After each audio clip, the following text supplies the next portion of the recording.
Hi, welcome to the Dr. Dave Show. I'm glad you've joined us today. As you know, we are going through unprecedented moments about this COVID-19 virus, which is affecting us in all walks of our lives, basically. Our freedom, the way we do business in particular. Everything has changed because of this crisis we're going through. And it's affecting everybody nearly all over the world. It's said over 200 countries are now involved with this infection, and the numbers are creeping up. Some countries have stabilized the infection, but more of them are still to experience the deluge of infection. So the way we do business now is being affected. And today we are talking about the impact of the COVID-19 virus infection on business. We're talking about small to medium businesses. Even the big businesses have been affected by this. We got some, even some airline industries, being affected hugely, so much that they're asking for bailout from the government. So today I brought a good friend of mine, Les Bon. He's got so much experience. He's a business person, he's an entrepreneur. He runs what I call global business kind of style. So I am going to use his experience for the good of everybody who's watching, those who are in business. This guy's got enough experience. We're just going to break down the impact of the business and how we can help some other business to come up again and look positive. So welcome to the show, Les Bon, everybody. Les, thanks so much for coming to the show. My pleasure. We appreciate your time. You are so difficult to find, yeah? Well, I've been less difficult recently because of lack of flights. You can't fly. That's right. I know. So home for you is Hong Kong, isn't Hong it? Kong, yeah. Hong Kong. 27 years in Hong Kong. 27 years in Hong Kong. Yep. And now you can go home. You're stuck in Australia. I wouldn't like to use the word stuck. It's obviously great to be here. You're good. But I am now looking at ways where I can start to get mobile again. Right. But yes, for the last few months, I've been lucky to be safe in Australia. Oh, that's perfect. That's good. That's good. Now, you got so much experience in business, in the business world, which we're going to go in depth, because I think your experience is worthwhile for people who are watching. Some people are in business, some people are affected by this. They don't know, where do I go from here? We are not prescribing anything, we're not recommending anything, but we're just giving awareness and maybe give some ideas. Some people can start off from somewhere, maybe learn from somewhere, maybe tweak something. Yeah. Now, tell us, by profession, you are equity investment? We run private equity funds now. Exactly. I had a couple of professions. My first profession was a squash player till I was 27. Then I decided that I would change careers, so I went to work for a bank in the UK. Right. And that enabled me to go back and live in Hong Kong, which I fell in love with when I was first playing squash. All right. So that's a brief history of how I ended up in Hong Kong. That's right, that's very interesting. So since then I've been working in finance in Hong Kong. Yes. And then in 2001 we set up our first private equity fund. Yes. And that's how we got involved. And private equity takes many different styles. We operate in what I would call the 1 to 10 million level, which is very small businesses, which can get into trouble for many reasons, whether it be overexposed and different cycles. But anyway, that's kind of where we operate. That's good. That's good. So home is original from the UK. Yeah, Cornishman by birth, which Right. which is very dear to me. But home is Hong Kong. Yes. And obviously second home is the UK. It's now UK. It's the second home. It's the other way around now. Yeah, that's right. All a bit strange. Now, in terms of equity, when you're talking equity to the layman who's watching, what are you talking about, equity? What is equity? So when people set up a business, then often it's made up of shares where there's certain owners. I mean, some people are sole traders; they own their own business. But when you look at equity itself, that means having a share in a company. Right. So, but it could be a share in a business. It just depends how you structure it. But we tend to look at an equity holding. So, yes. As an example, if there was a company which had 100 shares and there was 2 shareholders and they needed to raise some money, Yes. we might come in and say, we will give you X amount of money for 20% of your shareholding. Right. Or it can be structured in many ways. Yes, I won't yes. go into too much detail, but there's different ways of structuring. That's right. things. So you fell in love with the equity industry now, and you've been in it since. I think that there is more potential and more interest on the basis of the skill set we have, which is looking for businesses which are sound businesses but have got into trouble. Right. usually because of things like we're going through at the moment with COVID-19. Yes. And it can be things like SARS, it could be things like the global financial crisis of 2008. There's many things which go wrong, and we're looking for good value, but also to help businesses out. That's right. Okay. Now look at the COVID-19 now, which is, as you know, is affecting everybody, every type of industry. In particular, maybe I'll say the tourism industry, entertainment industry, or the airline industry, and many other industries are being affected by that. How do you see coming out of this situation? Let's say for the small to medium businesses. But big businesses, maybe they got sustainability, they got capabilities, they got strengths. Those ones can float. Yeah. But the small to medium business, they make a chunk of the economy of the country, any country basically. You know, the entrepreneurs, they got enough. I mean, they generate lots of revenue for the government and for the economy. Yeah. How can you see them coming out of this mess, if I can call it that? Well, it's a very good question, David, and if I knew the exact answer, then I'd be probably, a lot wiser. But this is unprecedented. This has never been seen before in modern times. I mean, the closest thing we came to was the big crash and depression in the 1930s. Right. That was the closest thing we came to this, but the stats are saying that the amount of GDP falling is going to be even more than what happened during that time. So no one's too sure how we're going to come out of this. One of the fundamental problems is going into it, we weren't very well off financially as far as the amount of debt in the world is concerned. So it's not like we're going into it in a very strong position. We're going into it in a weak position debt-wise. So now we have even more debt in the world. So definitely what will happen is there will be big write-offs of debt at some stage from countries that just can't afford to buy their way out of what they've got themselves into due to this problem. Yes. Small businesses, small and medium businesses, they're suffering big time for obvious reasons, simply because they've been shut down. And if they haven't got enough cash flow to get through, then there's going to be a lot of people who find themselves, even with government help, in trouble. Yes. So I think that there needs to be more time yet to really find out how it's going to pan out. So the answer is there'll be great opportunities, and hopefully not seen in a bad way, but it's too soon to know where they're going to be. But those people who haven't got a cash nest somewhere to help themselves, it's tough. So if you've got enough cash at hand, you are likely to come out the other end better? Yes, 100%. Right. For two reasons. One, you'll survive, while you're going, but secondly, there'll be opportunities for you to expand your business. So there will be a way out of this, and let's talk about tourism, because that's kind of what we're involved in here, in this project. Yeah. Tourism in Australia has been hit so badly, and international tourism is worth so much to the country.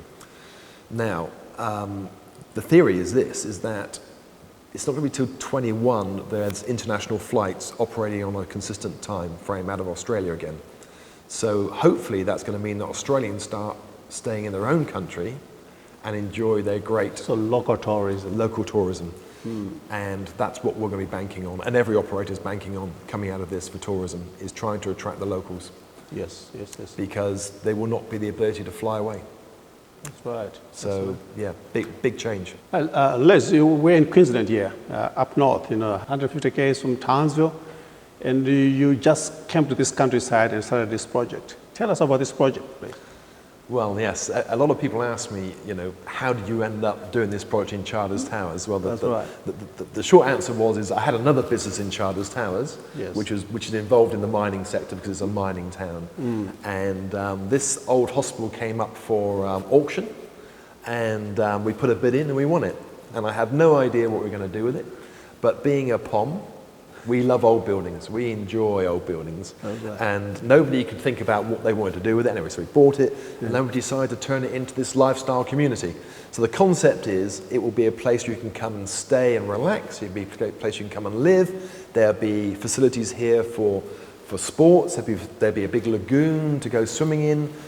We've done the first phase, which is 15 five-star apartments. In total, we're going to have 410 dwellings here, so on 200 acres. various types of accommodation, and basically a really special little place in this small country town. Wow. So it's very different. You know, we Yes. talked about thinking outside the box. Yes. And when I saw it, I thought, wow, what a great opportunity to do something. So you still got the positive focus regarding your project, Yeah. despite what you're going through.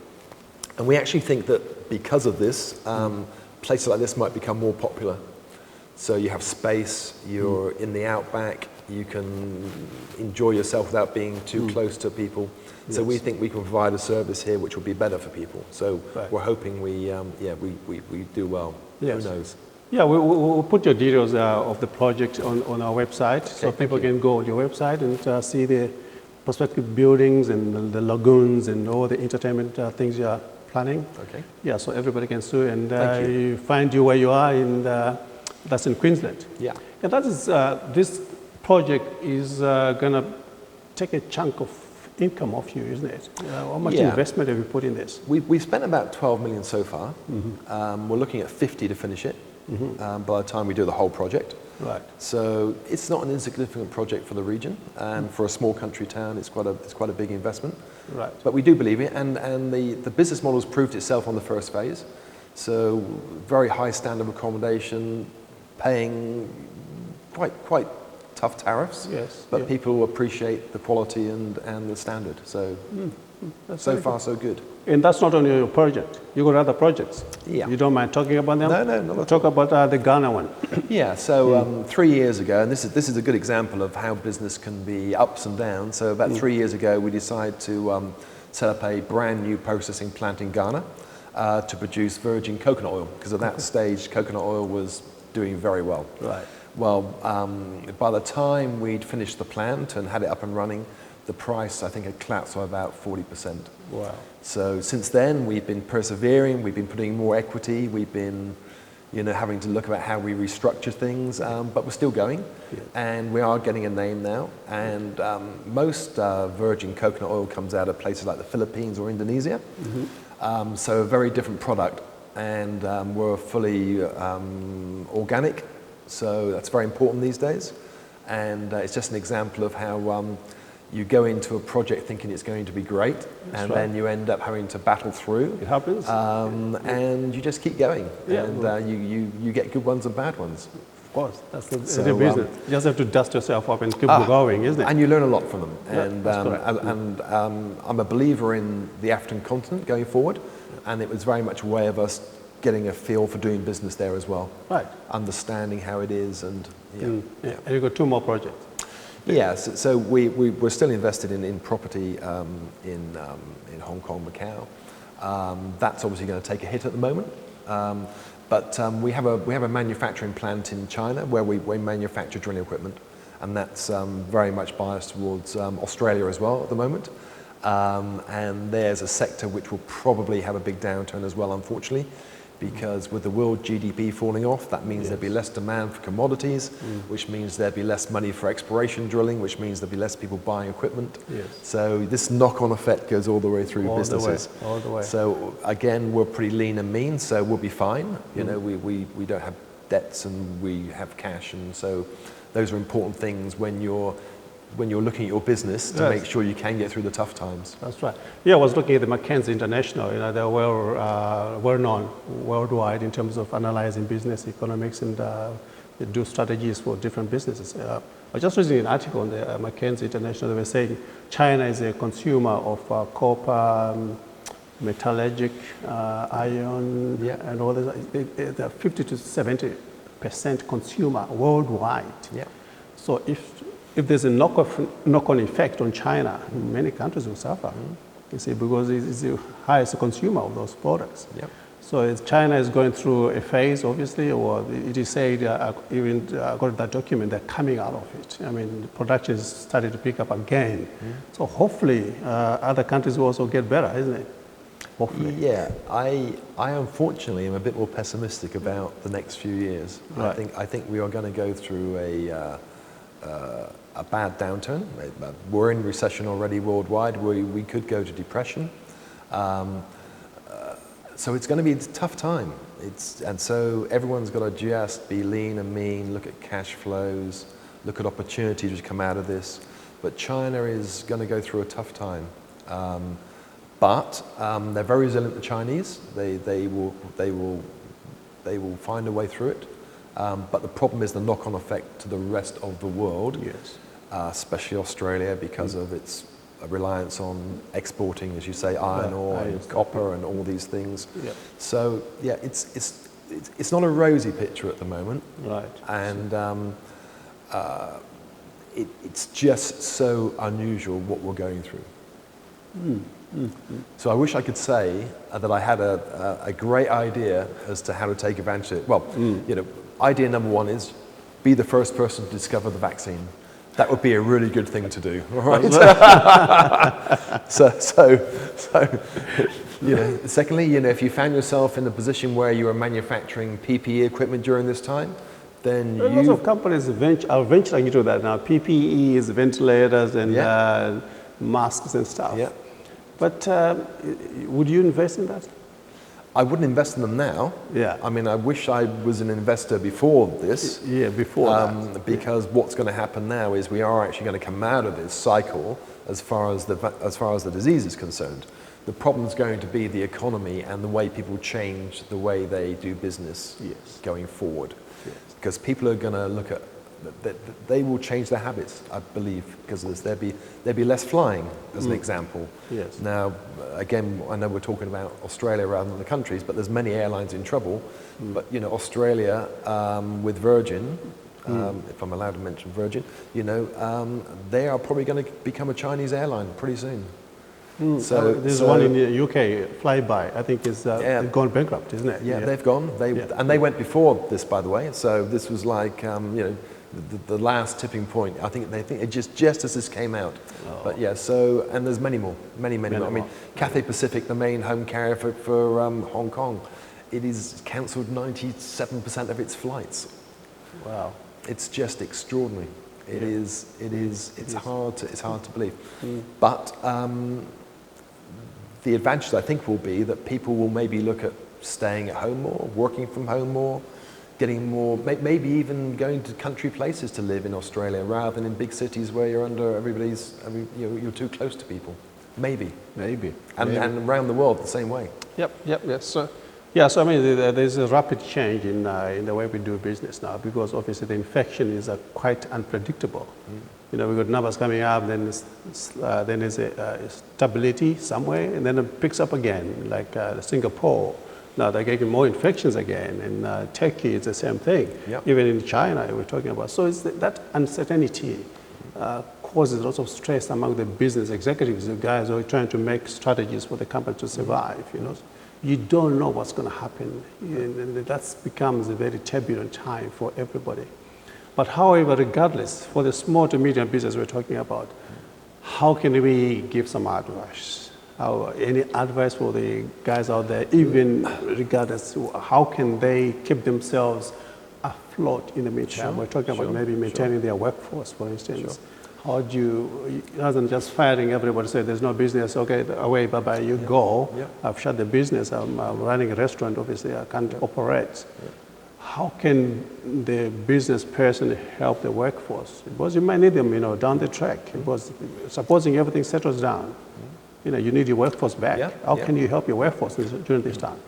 So there's a new terminology called furloughing, which basically means they're not sacking their workforce, they're just letting them go until they can take them back again. So it's so in the UK, as an example, they're paying 80% of people's salaries for a period of time, just to make sure that there's still people out there who can spend money, because the flow-on effect from all those people who have been made redundant or just been told go away for a while, then they will keep spending and they can keep surviving.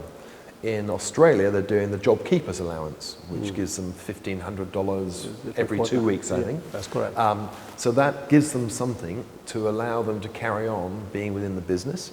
It doesn't mean it's going to solve the problem. It's only for a 6-month period of time, but it doesn't mean the whole economy comes crashing down as badly as it would have done without that help. Right. But as far as all you can do is you can take advantage of all the help you're getting from the government, And then you've just got to be tough. You've got to speak to your landlord, you've got to speak to anybody as far as the commercial property is concerned and say, look guys, we need some help. You've got to speak to your main customers and see if there's anything you can do as far as helping them with discount. Anything you can do which will keep your cash flow. Cash is king during these times. It's all about how you can get cash flow through the door. Would you encourage a business person to borrow money at this time? I think you have to be very careful with big debts. There is some help in Australia where you can borrow money and it's guaranteed. For small businesses. Yeah, 50% by the government. It's guaranteed, taken on the security of the banks. Unsecured, which is good, although I think it takes directors' guarantees, so you're not out of the woods completely if But you the borrow pay the money. period, it's 3 years, and you have to pay 3 back. years, 3 years, yeah. Because after this situation is settled, Yeah. you probably need another 3-4 years to go back to where you were before right. things That's right. anyway. That's right. So now you've got 3 years to pay back the loan. Yeah. So you got, it's not going to work out. Is No, it? it's not good. Yeah. You know, after you come out of this, the levels of debt, government debt for one, and people's debt will be huge. And that's going to take a long time to work its way through the system. So it's going to be survival of the fittest, if that's not too corny a phrase. So you wouldn't encourage a small business person to borrow money at this stage? I would not encourage them to borrow money unless it was very clearly in their business plan they could see that demand was going to bounce back very quickly. Yep. But desperate times, desperate measures, you know, if that's your only option, that's probably what will happen. In terms of maybe going back to your business plan, okay, you just have to go back to your business plan, look at the risk factors, risk management of the business, Yep. and look at your, maybe you may have to do your SWOT analysis again. Yep. And but for small business, they don't have the capability. They don't have, let's say, a finance manager. They don't have a marketing manager. You know, I could be just myself. I'm the director. I'm everything. I'm the marketing manager. I'm the payroll manager. I'm everybody. Yep. How can you help those guys? Well, look, I think it's always good to go back to basics and just how you run your household. You know, you have X amount of money coming in the door and you have X amount of bills. Now, if those things don't match up, you've got to change something. You've got to say, you know, I need to maybe not have all the TV connections I have or the way I eat, but there's nothing else you can do about it. So it's the same with a big business. The only problem with big businesses, they often don't understand what their finances are. So they really don't know what their situation is. Right. You know, they have best guesses, but often they don't know, unfortunately. So no, it's a real tough one. Yep, yeah, that's right. Now, there's a term you used before. You're saying thinking out of the box. Yeah. Oh, can you just tell, well, what do you mean by that, thinking out of the box? So in times like this, you know, I think anybody who can somehow look at their business and say, you know, it's a bit like the businesses we turned over from making ventilators or PPE gear who were making something completely different before. You know, you've got to think very carefully, is there some other way I can keep my business going? Which might mean a completely change in tack to try and, as an example, home delivery packages to the elderly for people who have a restaurant. You know, is there a way of making that into a business at the moment? I don't know, but you know, you have to be thinking all the time. So we will be thinking outside the box in this project here, and our outside the box will be trying to work out what type of demand there will be when this is over, because there will be a demand, but people might have changed their habits.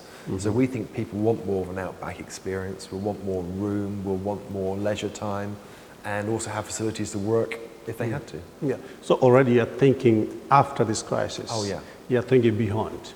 Yeah. You're strategizing. How can you sustain yourself after this period? Yeah. And also maybe working at your leveraging yourself using your capabilities, of which you said cash. Yeah. Holding onto the cash now, you will need it later. Yep. So that's your capability. So you're strategizing how you're going to bring down your market base and all this stuff, and how do you remain competitive. Yeah. That's very good. So that's forecasting. Yeah.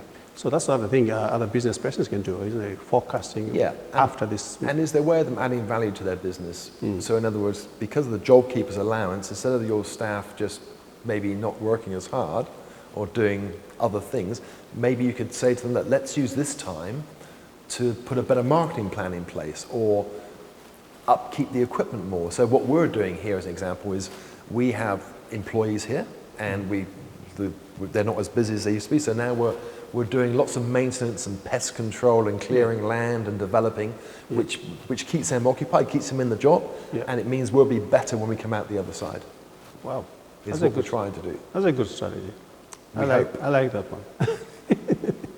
one. So how do you see yourself in the future then? How do I see myself in the future? Look, I would love to go back to some normality in the life I normally lead, which is based in Hong Kong and looking at businesses, flying in and out, checking things out, seeing it as an investment idea, because it's okay, you can do a lot online, but there's nothing like being on the ground in the business and seeing what it's like and meeting the people and the management. Because don't forget, business is all about the management. So you need to meet those people and find out if they are good. That's very good. That's very good. And hopefully you will let you out to Hong Kong soon. Let me into Hong Kong and out of Hong Kong, which would be good. That's right, that's right. Yeah, any advice you want to give to the guys watching here, any business person who's sitting in the couch now saying, God, I've lost everything, everything's down, the account is negative, and this is all the race for me, and that was my lifeline. How can we motivate that woman or that man who's watching all over the world? We're watching now to say, okay, I got no way, to start up again. How do I, some countries, we're talking about job keepers here in Australia and other. Some countries don't have that available. They don't have assistance from the government at all. It's just you and you. That's it. If you go down, you go down. That's it. How can we motivate those people? It's tough. I mean, they have to dig very hard, as in look in themselves and realize that they will learn from this in some ways. But some people are going to find it very hard. But all you can do is learn from the experience and start again. You've just got to, but in a different field and in a different way. There are always opportunities. There is no doubt about that. And it's a glass half full or half empty, and you've got to go, this is now a good time to be just, if you have to start again, you do. But no. And I feel very sorry for those people who are caught in this situation where they have lost everything. It's gone. So so I think just don't give up is the answer. Just keep going, keep digging, keep going. Go back to your drawing board. Look at your business plan if you have one. Look at your strengths. And just that's it. I'm afraid. Well, I wish everybody the best. It's tough. That's right. It is a tough situation. Anyway, Les, it has been a pleasure having you on the show. You're a busy person. You're very busy, very busy. You got to dot around and look at those businesses. At least now we've put you down, We settled you down for a while. Time to relax and recoup and think things over. We appreciate what you're doing. We'll put your information on the website so people can see what you do and all this stuff, and maybe contact you, contact you, and it's part of your marketing strategy as well. It's a very good thing. So for everybody else, we thank you for joining us on the Doc Dave Show. Some of the information, as I was doing the research regarding this topic, you can find helpful information on the KPMG website and also Mackenzie International and also the PwC. You get lots of good information regarding how they analyze the situation at the moment. I found it very helpful, and I use it in my business as well. I'm a small scale business person as well, but you got to keep afloat somehow. So you got to use those professional guys and leverage them, the information which is available for free. So you might as well use it and try to strategize to fit in your situation. So we thank you again for joining us on the Doc Dave Show. Like we say, keep safe, keep well, and God bless you. And bye-bye for now.